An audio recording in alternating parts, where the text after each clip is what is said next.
Then in the morning she said, I think I can help, but it will be up to you now. She said, you know, the fairies, these folk are great people of spells, but they are not able to create for themselves. So they have to steal things from others. Now, fairies like to steal things that are rare and unusual and special.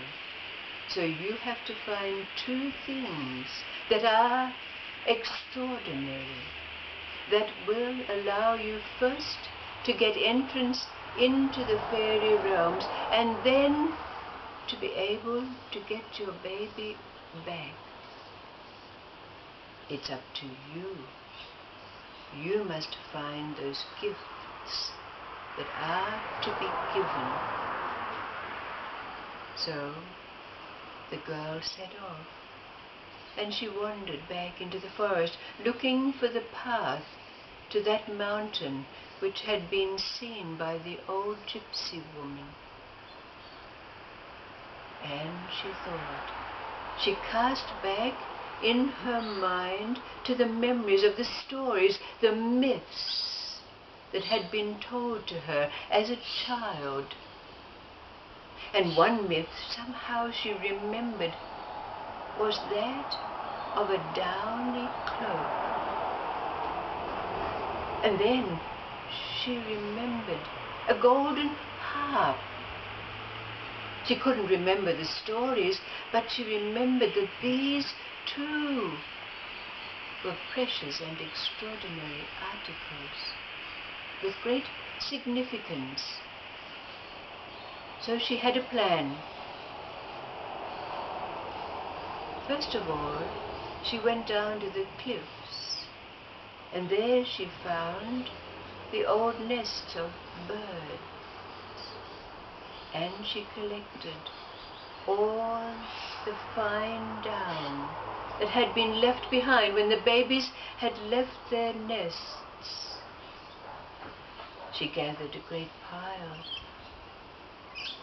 and then she took her auburn locks and she cut them, and then painstakingly she threaded each of the little feathers onto her hair until it had made a cloak, which when the breeze came along lifted and wafted. She very carefully placed it in a safe place, and then she went down to the sandy beach below, hunting, until she found the dried carcass of a seal, just the right shape to make her harp. She took it back, and with the strands of her hair, she strung the harp. And then she tuned it, and when she touched, the sound which arose brought the seagulls out of the sky, stopping their squawking to listen. Taking her two gifts, she made her way back to the path that was going to take her to the mountain in which the fairies met. And the old gypsy woman had told her that there was a special time, because now another fairy king was going to be crowned, so all the fairies would be gathered. And she'd also given her a little jar of salve. She said, rub this on your eyelids and it will help you to see. So that night, the moon was full. The maiden sat and waited, and suddenly, after she'd placed the salve on her eyes, the fairies began to troop. Strange creatures in green and gold. They trooped in what seemed to be a solid wall, but they disappeared. And then an old fairy came along, one of the stragglers, one of the last to enter. And the maiden stepped out from where she was hiding, and she wrapped the cloak around her shoulders. And the fairy said, "You human, what are you doing here? This is fairy realm. You should not be here." But just at that moment, a lovely breeze came along and lifted the cloak so it glistened. The fairy's attention was completely... "I want that. I want that cloak." "You cannot have it," said the maiden. "I'll give you gold for it."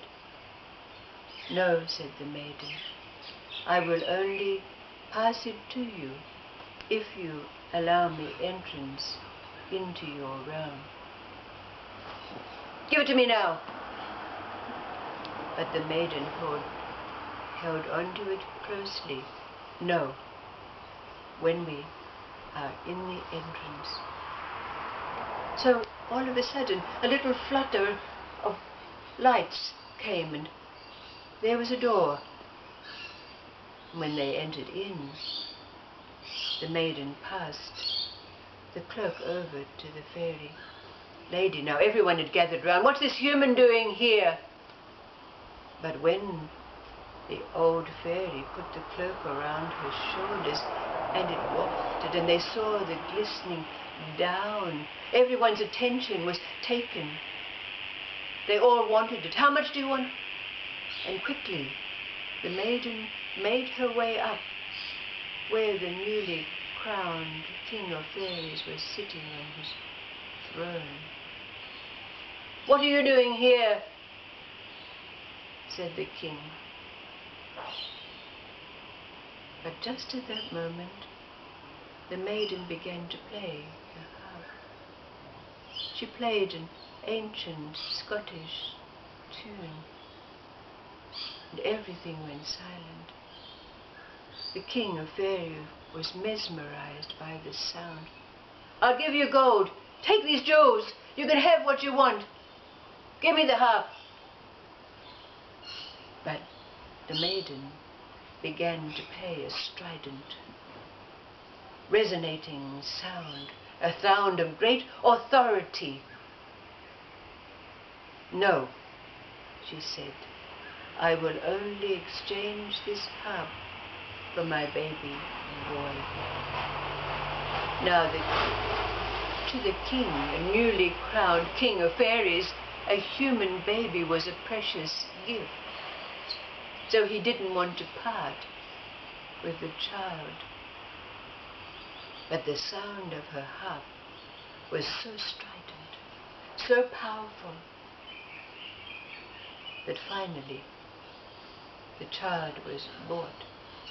And it was not until the very moment that her babe was back in her arms that she let the harp slip out of her arms and down to the floor, where the fairy king picked it up and began to play a lilting fairy tune.